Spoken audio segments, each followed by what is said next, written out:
ചന്തുമോന് പനിയായതുകൊണ്ട് രാവിലെ എഴുന്നേറ്റില്ല. ആ സമയം കൊണ്ട് ഞാൻ ജോലി ഒതുക്കാമെന്ന് പറഞ്ഞ് മുറ്റത്തോട്ട് ഇറങ്ങിയപ്പോഴത്തേക്ക് മുറ്റത്തൊരു പനിനീർ ചാമ്പ് നിൽപ്പുണ്ട്. അതായത് ചെമ്പോട്ടിക്ക. ഞങ്ങളുടെ നാട്ടിൽ ചെമ്പോട്ടിക്ക എന്നാണ് പറയുന്നത്. ചെമ്പോട്ടി മരം പൂത്ത് മുറ്റത്തെല്ലാം ഇങ്ങനെ പൂ ഇങ്ങനെ വീണ് കിടപ്പുണ്ടായിരുന്നു. നല്ല ഭംഗി.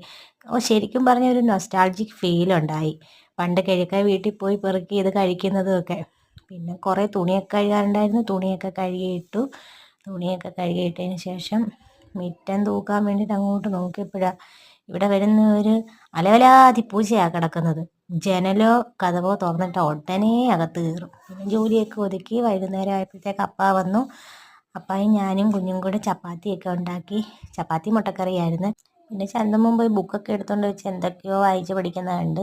പിന്നെ ചപ്പാത്തിയൊക്കെ റെഡിയാക്കിയിട്ട് ഞങ്ങൾ രണ്ടുപേരും കുഞ്ഞും കൂടി ഇരുന്ന് കഴിച്ചു. അങ്ങനെ ഇന്നത്തെ വീഡിയോ ഇവിടെ തീരുന്നു. വീണ്ടും വീഡിയോ ആയിട്ട് വരാം. Bye bye.